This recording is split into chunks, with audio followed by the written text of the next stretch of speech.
Jésus est la solution que Dieu nous propose pour régler le problème à la source. Jésus est la solution que le Père nous propose pour que le monde retrouve sa saveur. Aussi longtemps que nous rejetons la solution à notre problème, qui est donc en la personne de Jésus, rien n'irait dans notre vie, rien n'irait dans le monde. Et ça, il faut le comprendre, ça. Romains chapitre 3, le verset 23 dira ceci. Car tous ont péché, voyez-vous, et sont donc privés de la gloire de Dieu. En d'autres termes, toi et moi, nous sommes privés de la gloire de Dieu. Et aussi longtemps que je suis privé de la gloire de Dieu, il m'est impossible d'être heureux, d'être heureuse, d'être dans la paix, d'être dans le bonheur. Même si malheureusement, le bonheur est défini aujourd'hui par le fait d'avoir des belles maisons, de la richesse, un compte bancaire bien blindé, nous résumons le bonheur par ces choses-là. Alors qu'en réalité, non, le vrai bonheur ne se résume pas à cela. Allez demander à tous ceux qui ont de l'argent s'ils sont heureux. Ils vous diront non, s'ils sont sincères, bien évidemment. Donc, tu as été privé de la gloire de Dieu. Et aussi longtemps que tu es déconnecté, tu es privé de cette gloire, le bonheur que tu recherches, la paix que tu recherches, l'amour que tu recherches, parce qu'aujourd'hui nous accusons les hommes, les femmes, je ne suis pas aimé. Ben, un homme ne peut pas t'aimer comme Dieu t'aime. Même tes propres parents ne peuvent pas t'aimer comme tu le veux. Les parents sont des hommes, ils ont des manquements, ils ont des faiblesses. Donc aucun amour, ni d'un père, ni d'une mère ne peut combler notre manquement. Aucun amour d'une femme ou d'un homme ne peut combler le vide qui est en nous. Le seul qui est capable de combler le vide qui est en nous, c'est simplement le Créateur. Alléluia. Ça, c'est important de comprendre. Donc, venez au Seigneur. Laissez-vous justement connaître par le Seigneur et vous allez voir que vos problèmes les plus profonds et les plus difficiles seront réglés. Parce que tu as été privé de la gloire de Dieu. C'est la gloire de Dieu qui donne de la paix, qui donne la sécurité, qui donne l'amour, qui donne tout ce que nous voulons. Et la Bible nous dit que nous avons été privés de cette gloire-là. Est-ce que vous comprenez? Le péché nous a séparés de Dieu, si vous voulez. Le péché t'a séparé de ton Créateur. Mais même si tu pries, si tu n'es pas réconcilié avec ce Créateur-là, d'accord? Même si tu pries, même si tu fais des bonnes actions, quel que soit ce que tu fais, voyez-vous, tu ne pourras jamais retrouver cette gloire-là. Il faut une réconciliation avec le Père. Alors, c'est un appel à la réconciliation. Dieu vous appelle. Ésaïe 59, le verset 2 dira, ce sont nos crimes, nos péchés, si vous voulez, qui mettent une séparation entre nous et Dieu. Donc, ce qui continue de mettre une séparation entre toi et Dieu, c'est ta nature. C'est ce que tu es. Et par ce que tu es, tu poses des actions qui sont simplement le reflet de ce que tu es. Si tu mens, tu es de nature un menteur, c'est pour ça que tu peux mentir. Tu es de nature un voleur, c'est pour ça que tu voles. Est-ce que vous comprenez? C'est d'abord ta nature. Tes actions ne sont pas séparées de qui tu es. Tes actions sont sont des fruits de ce que tu es. Et donc, Jésus est venu changer notre nature. Et une fois notre nature est changée, bien évidemment, nous allons être capables maintenant de porter des fruits qui vont être en adéquation avec notre nouvelle nature, à savoir notre nouvelle identité. Et donc, nous avons besoin que Dieu change notre nature. Tu as besoin que Dieu change ta nature. Et pour cela, il y a un seul chemin. Voilà pourquoi il est écrit dans le livre justement de Jean chapitre 14, le verset 6. Jésus dira ceci, « Je suis le chemin, la vérité et la vie, et nul ne vient au Père sans passer par lui. » Voyez-vous, le seul chemin que Dieu nous offre, la seule solution que Dieu nous offre, c'est son Fils. Dieu a tant aimé le monde qu'il a donné son Fils afin que quiconque croit en lui ne périsse point, mais qu'il ait la vie éternelle. Il n'y a pas de solution. Donc, j'aimerais te parler de ce Jésus. Tu as besoin de ce Jésus, mon frère, ma soeur. Et si tu ne connais pas encore bien ce Jésus-là, j'aimerais que tu puisses découvrir ce Jésus-là. Je ne te parle pas de ce Jésus-là que tu as vu dans, justement, la passion de Christ. Non. Je ne parle pas du Jésus aux yeux bleus, aux cheveux crépus. Non, c'est pas de ce Jésus-là que je te parle, mon ami. Je te parle du Jésus de la Bible. C'est ce Jésus-là que tu as besoin qui est le chemin. C'est pas que tout chemin mène à Rome. Non, non, non, non. Tout chemin ne mène pas à Rome. Il y a qu'un seul chemin qui nous a été donné, qui va te permettre maintenant de te réconcilier avec le Créateur. Et à partir de cette réconciliation, Dieu a le pouvoir de changer ta nature. Donc, la première chose dont nous avons besoin de Jésus. À cause de notre, justement, éloignement. Nous sommes devenus des êtres pécheurs. Et à partir de là, notre nature est ennemie de Dieu. Notre nature nous éloigne justement de la gloire de Dieu. Et donc, oui, la première chose dont l'humanité a besoin, ce n'est pas d'abord la science. Ce n'est pas d'abord les progrès de la technologie. Ce n'est pas d'abord, voyez-vous, l'intelligence. Ce n'est pas d'abord la richesse. Ce n'est pas d'abord tout, voilà. La première chose dont le monde a besoin, c'est simplement de rencontrer ce Jésus-là. Voyez-vous, de découvrir ce Jésus-là, d'accepter ce Jésus-là, parce que tout commence par lui. Il n'y a aucun salut en aucun autre nom, pour la simple raison qu'il n'y a sous le ciel, voyez-vous, aucun autre nom qui nous a été donné parmi les hommes par lequel nous devrions être sauvés. Le seul moyen par lequel je peux être sauvé, tu peux être sauvé, c'est par la personne du Seigneur Jésus-Christ. Et en cela, il faut que cela soit clair. Et aussi longtemps que vous rejetez Jésus, alors arrêtez de vous plaindre. Arrêtez de vous plaindre, ça ne va pas, ça ne va pas, ça ne va pas, ma vie n'avance pas, j'ai des problèmes, arrêtez tout ça. Nous vous proposons la solution, c'est Jésus, votre solution. Et si aussi longtemps que vous rejetez ce Jésus-là, eh bien les amis, arrêtez tout simplement de vous plaindre. Alléluia. N'hésitez pas à commenter. Deuxième solution dont l'humanité a besoin, dont j'ai besoin, dont tu as besoin, et c'est très important, tu as besoin de l'amour de Jésus. Tu as besoin de l'amour de Jésus. Avant même que tu ne cherches l'amour auprès des hommes, regardez, je vais vous lire en passant rapidement. Nous sommes dans le livre de Jean, chapitre 3, le verset 16.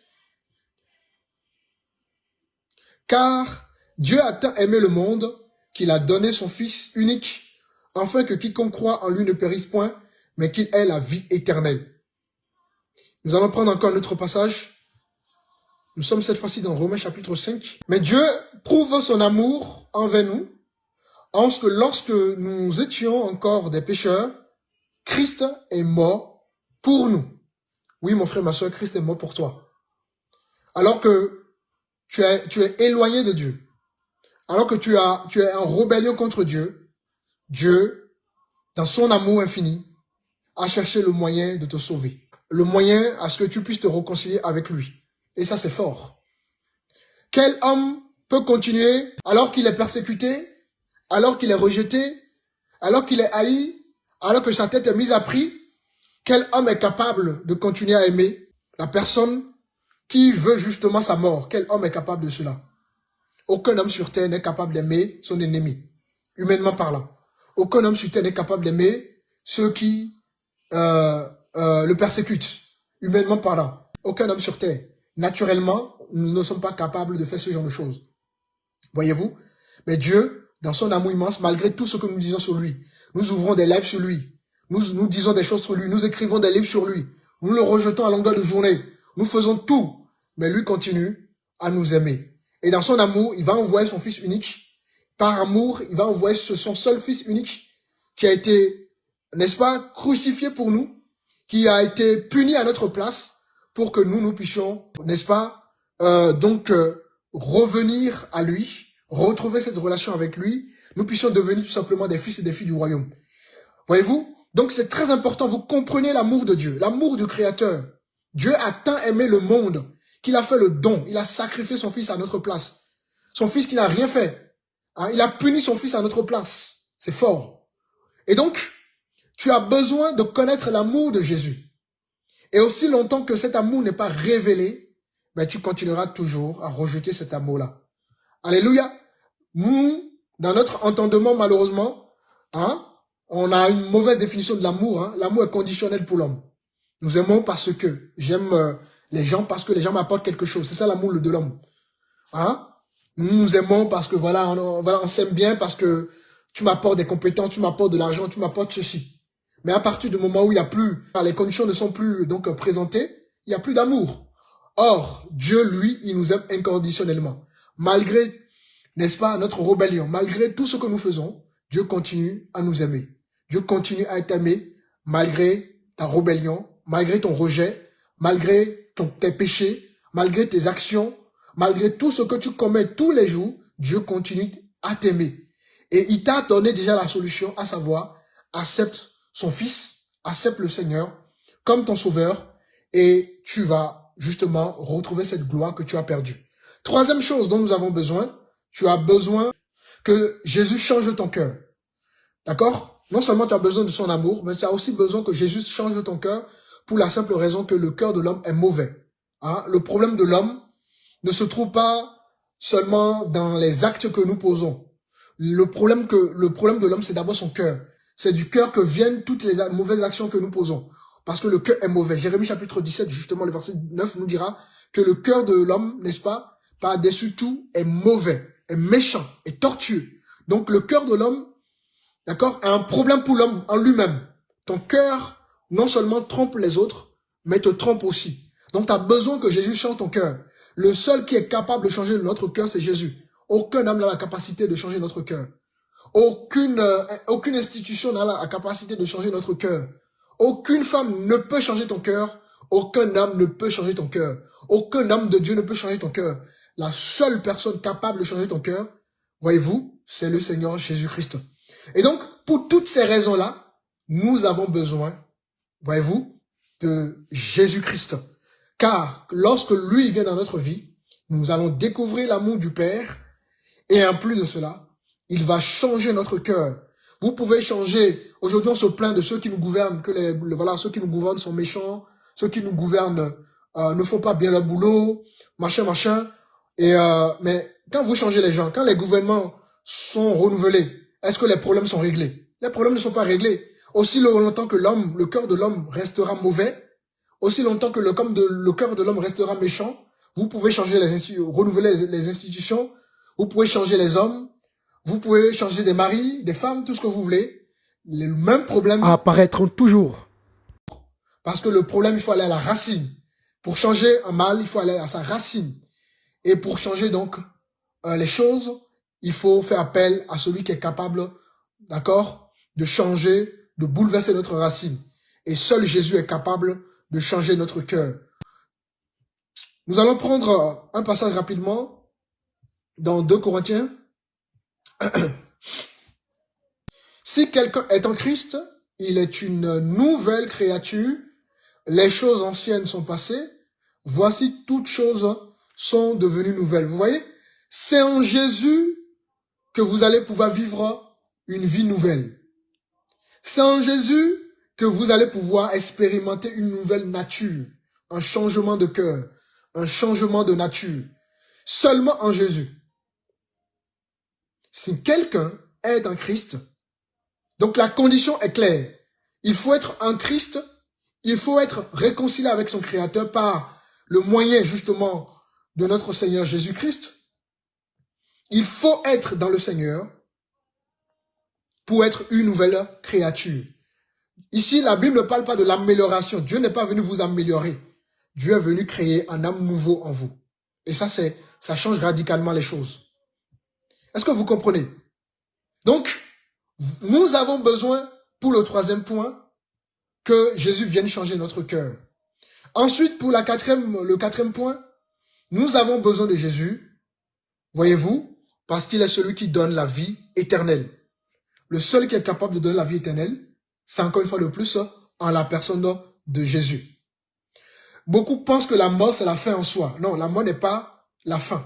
D'accord? Chaque homme passera l'éternité quelque part. Soit tu vas passer l'éternité clairement en enfer, et l'enfer n'est pas un conte de fées. L'enfer n'est pas une image, l'enfer c'est une réalité. Donc, soit tu vas passer ton éternité en enfer, soit tu vas passer ton éternité auprès de ton Créateur. Et la réponse est vite faite. Moi, je choisis de passer mon éternité auprès de mon Créateur. Le choix doit être vite fait. Et donc, ce Jésus-là, justement, qui est rejeté, que vous rejetez, est venu vous offrir justement cette éternité auprès de son Père, auprès du Créateur, justement. Jean 11, le verset 25, Jésus dira que, et c'est très puissant ce qu'il va dire, il dit, je suis la résurrection et la vie. Il ne dit pas qu'il a amené la résurrection, il dit qu'il est lui-même la résurrection et la vie.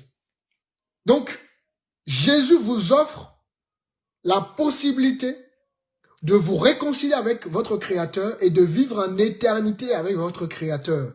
Voilà pourquoi il a été envoyé. La mort n'est pas la fin. La vie continue, les amis. La vie continue. Alors, j'aimerais que tu puisses choisir ton éternité maintenant. Ne remets pas à demain ce que tu peux faire aujourd'hui. Prépare ton éternité. C'est ici-bas qu'il faut préparer son éternité. Parce que toutes les choses pour lesquelles tu cours aujourd'hui vont passer. L'argent que tu cherches aujourd'hui, c'est un papier, hein? Il va passer. La maison que tu as aujourd'hui passera. Les biens que tu as aujourd'hui, tout ce que tu possèdes aujourd'hui, et qui, derrière lequel tu te caches pour te glorifier, pour penser que tu as quelqu'un, mais mon ami, tout ça va passer. Tes biens passeront. Donc, il n'y a rien qui va rester, en réalité. Tout passera. Mais la seule chose qui restera, c'est l'éternité. Alors, quel est le choix que tu as fait? Quel est le choix que tu fais? Est-ce que tu fais le choix de vivre dans une vie d'illusion, dans une vie d'un bonheur éphémère, temporairement parlant, ou tu fais le choix de vivre dans un bonheur éternel? Et ce bonheur commence à partir du moment où justement tu as cette relation avec Jésus. Donc, la quatrième chose dont nous avons besoin, et que Jésus offre justement, c'est l'éternité. Jésus nous offre justement là une vie éternelle. Mais pour cela, il faut reconnaître son état. Cinquième point, nous avons besoin de Jésus. Il donne un sens à notre vie. Il est le seul à donner un sens à notre vie. Il est le seul capable de donner un sens à la vie de l'humanité. Beaucoup vivent sans connaître pourquoi, voyez-vous, ils sont sur terre. Beaucoup ne connaissent pas, ou du moins font semblant d'ignorer le pourquoi ils sont sur terre. Et laisse-moi te dire, mon ami, dans le Seigneur, en Christ, tu vas découvrir, n'est-ce pas, ta véritable identité, ta véritable mission. Recevoir Jésus te permet de connaître ton identité et de connaître, bien évidemment, ta mission sur terre. Et donc, c'est aussi une raison pour que tu puisses accepter le Seigneur Jésus-Christ dans ta vie. Éphésiens chapitre 10, le verset 10, nous dit que nous sommes son ouvrage. Et donc, tu es l'ouvrage de Dieu. Tu es l'ouvrage de Dieu. Et à partir du moment où tu as le Seigneur Jésus-Christ dans ta vie, bah, tout reviendra normal.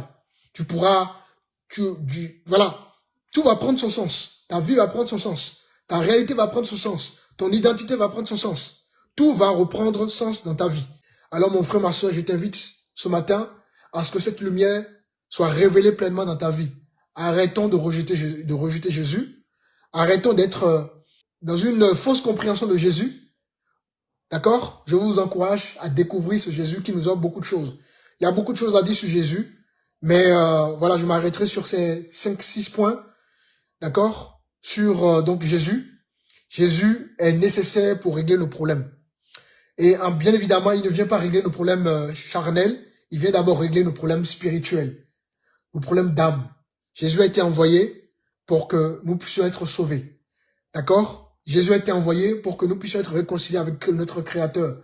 Jésus a été envoyé pour que nous puissions découvrir notre Créateur. Jésus a été envoyé pour que nous puissions préparer notre éternité. Jésus a été envoyé pour que, voyez-vous, nous puissions être affranchis. Donc, avant la richesse, avant les biens matériels, avant les plaisirs de ce monde, voyez-vous, Jésus est venu d'abord pour nous sauver. afin que nous puissions recevoir une nouvelle nature. Donc voilà, je m'arrêterai là pour